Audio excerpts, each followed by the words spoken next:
Welcome to G3 TV, where African stories come to life. The whispers began like a distant wind treading through the village bamboo fences, soft at first, then louder, more restless, as if the trees themselves had mouths and memories. They spoke of strange things. Sacred trees with broken back bleeding black sap. A newborn goat with 2 heads. The village stream turning cloudy at noon without rainfall. Elders said it was a warning. The youth said it was bad luck. The oracle, now too frail to sit unaided, said nothing, but the silence felt heavier than any prophecy. Chinelo remained quiet. She rose with the sun each morning, fetched water from the stream like the other maidens, and helped her mother dry cassava in the courtyard. She smiled when she needed to, laughed when required, but deep within her, something moved like an old door creaking on its hinges. Ikim walked again, strong and even mischievous. He called her my angel now, hugged her tight in the evenings, and danced when the drumbeat rose from the square. To others, she was a sister of blessing. But in her own eyes, she saw only the shadow of a deal made in a house with no windows.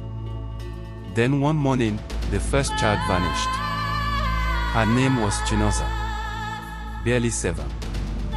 Her slippers were found beside the village stream, one caught in the reeds, the other floating like a leaf over sorrow. The villagers searched, cried, wailed, poured libations. A ritual dance was performed beside the sacred tea river. But Chinoza did not return.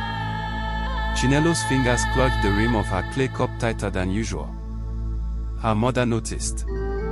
"You've not eaten well since yesterday," Lolo Ifeanyi said softly, laying a hand on her back. "What troubles you, NWAM?" Chinelo forced a smile. "I'm just tired, Mama." But her sleep brought no rest. In her dreams, she saw Obiajulu sitting in a chair made of old bones, stirring a pot that hissed but did not boil. She heard him hum a tune she did not know, yet remembered. "The river has cried," he said without looking up. "Why are you not laughing?" She woke in sweat. 2 more children disappeared in the weeks that followed. A boy this time, Obina, the blacksmith's son, and then little Ifunanya, whose mother had only just weaned her. Their mothers became ghosts in wrappers, walking around the market with eyes like empty god shells. The council elders met in hushed urgency. The old rituals were repeated. Ancestral shrines were cleansed.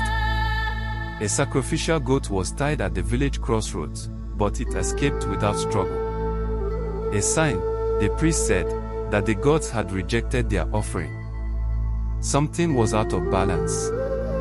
Something deep. Chinelo stopped going to the stream. She stopped looking people in the eyes. She could no longer bear the weight of being praised for her brother's healing, while mothers wept over empty mats. And then one night, Obiajulu came to her again, not in a dream this time, but real, standing at the edge of her compound like a shadow with breath. "You fed the fire," he whispered, eyes glowing like oil lamps in wind. "Now the wind carries the smoke." Chinelo's knees weakened. "What more do you want from me?" she asked, trembling. He smiled. "Only what you already promised. One last task, and your family will remain untouched forever." She clenched her fist. "No more blood. No more children." He tilted his head. "Who said anything about children?" He handed her a folded piece of bark, sealed with wax. "When the cock crows 3 times, give this to the chief priest. Tell him nothing. If he opens it, he dies. If he delivers it, balance will be restored. But if you refuse..." He didn't finish the sentence. He didn't need to. Chinelo watched him disappear into the darkness like mist curling back into the trees. The folded bark felt heavier than any stone she'd ever carried. The next morning, she rose before the stars dimmed. She walked through the misty village paths, her feet silent over the wet grass. Her heart tottered with each step, torn between loyalty to the innocent and fear for the ones she loved. She reached the shrine just as the cock crowed a second time. The chief priest was already there, arranging white chalk circles and whispering into the wind. His face, painted in sacred ash, looked ancient, ageless. He turned when he sensed her presence. "Chinelo, you should not be here." She said nothing. Her hands trembled as she extended the folded back. He stared at it, his eyes narrowing. "Who gave you this?" "Deliver it," she said, her voice hoarse. "Don't open it." He studied her for a long time, his hands hovering above the scroll like a man afraid to touch a snake. Finally, he nodded. He took it. And for the first time in weeks, the air in Zonko shifted. That afternoon, rain fell, light, sweet rain that smelled of new beginnings. Women danced. Children ran barefoot through puddles. The elders declared it a sign that the gods had accepted their penance. But Chinelo did not smile. Because that night, her father's compound was surrounded by villagers holding torches. And one by one, the secrets began to unravel. The torches flared like angry stars against the night sky. The villagers stood shoulder to shoulder, their shadows cast tall and trembling on the mud walls of Chinelo's compound. No one spoke at first. It was as though the entire village had inhaled the same breath and held it, waiting for someone to exhale first. Chinelo stood in the center of the courtyard, her wrapper hastily tied, her bare feet cold against the cracked earth. Her mother stood beside her, hands trembling, eyes darting between faces. Ikin was pressed against the doorframe, confusion knotting his brow. The village elder, Po Okoli, stepped forward. His voice, when it came, was not the thunder of accusation. It was the low rumble of disappointment. "Chinelo, daughter of Ifinwa, we have questions." She said nothing. The priest stood behind them, the sealed back scroll still clutched in his hands. He hadn't opened it, but he had felt its weight, its dark intention, its pull. The moment he touched it, the ancestors had whispered in his ears, not warnings, but memories. And in those memories, he saw Chinelo standing at a forked path, holding the lives of many in her palms. "What is this thing you've brought to our shrine?" he asked quietly. "And who sent you?" The silence around her tightened like a rope. Chinelo opened her mouth but no words came. She looked at her mother, whose face had gone pale, whose hands now held each other as if in silent prayer. Ikin took a step toward her, but she stopped him with a glance.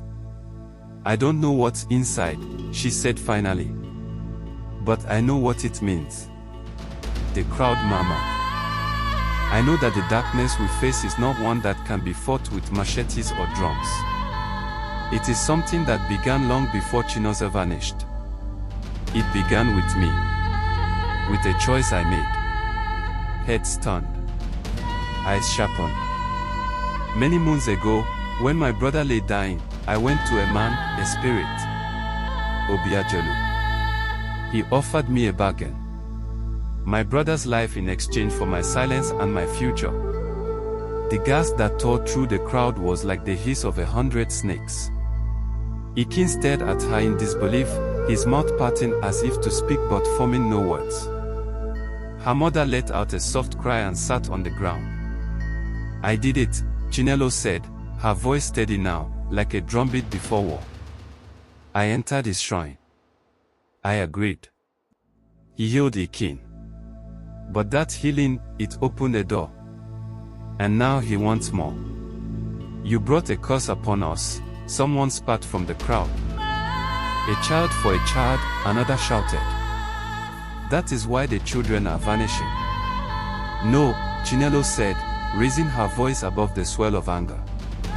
"He never asked for children. He feeds on fear, not flesh. He thrives on secrets. The more we hide, the stronger he becomes. That scroll, whatever is in it, is his next trap." The chief priest held the scroll higher.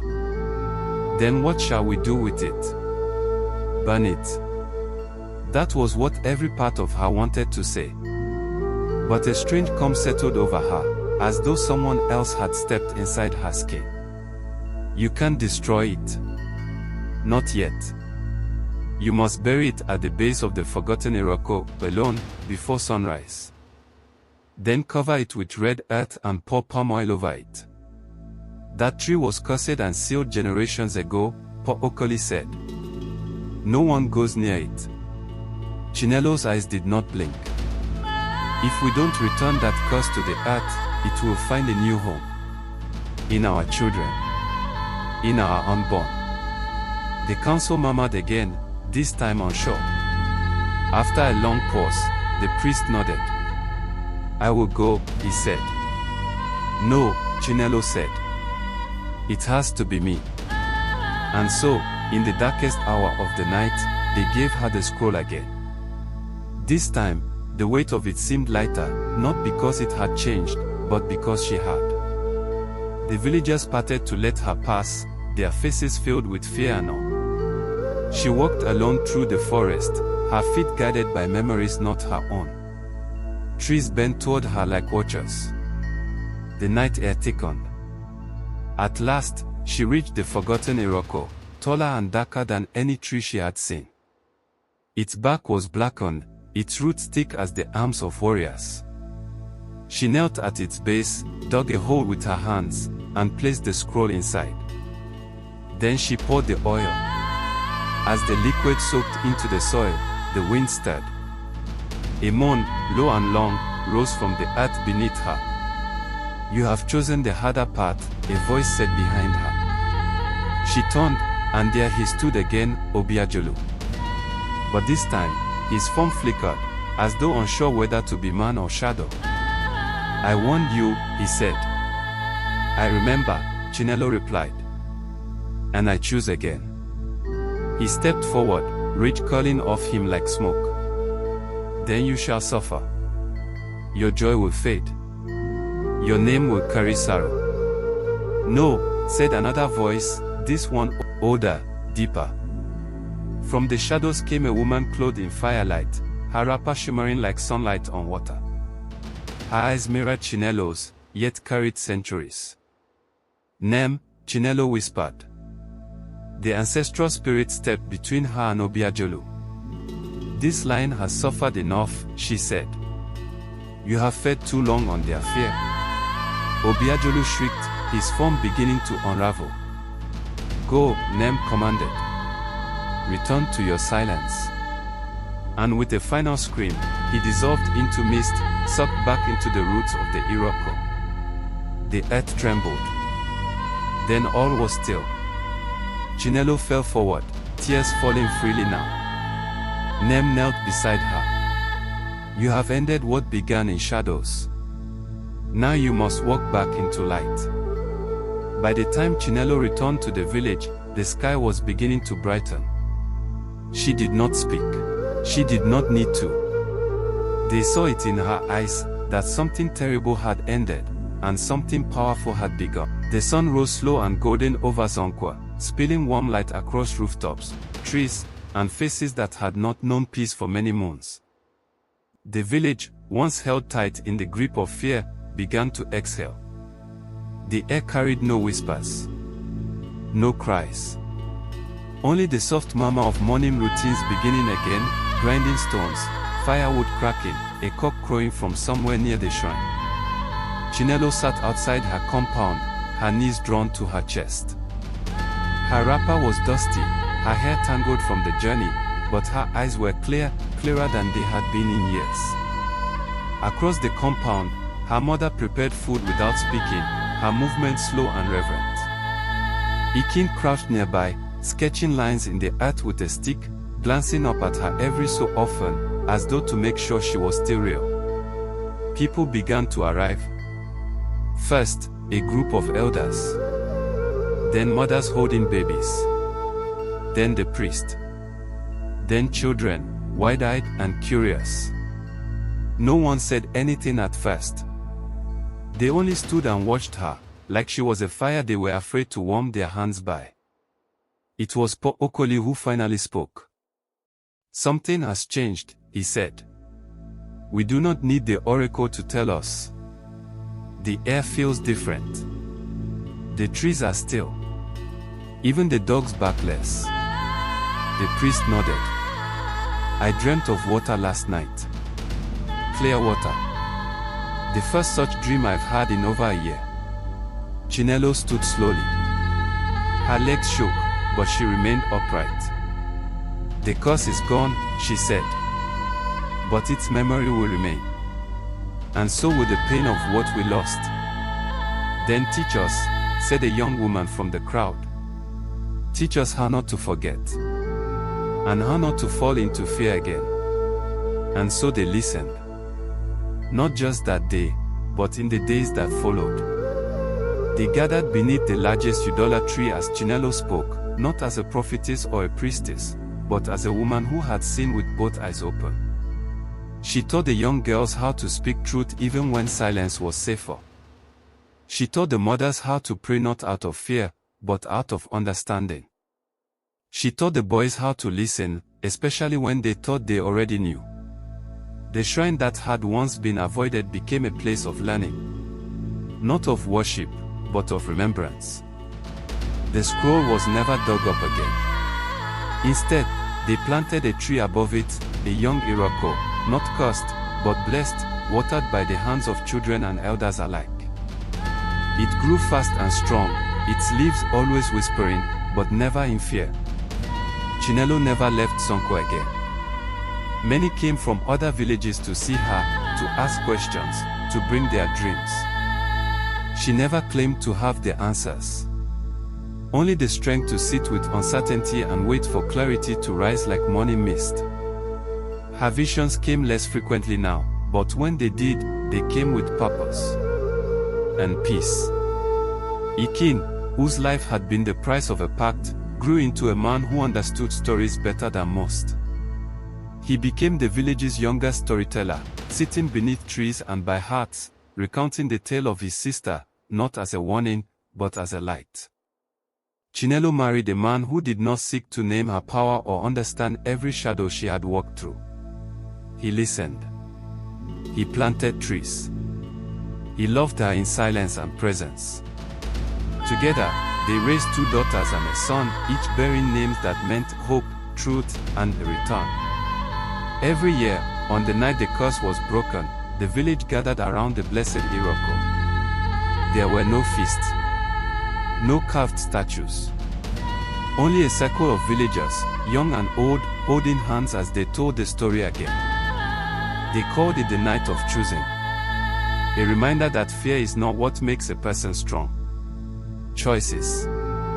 And at the center of it all sat Chinelo, now older, her hair streaked with silver, her eyes as deep and quiet as the forest before dawn. She did not speak unless asked, and when she did, her voice still carried the weight of a girl who once walked into darkness and chose to set the past on fire. Zonko never forgot her. And because of that, Zonko never again fell into silence.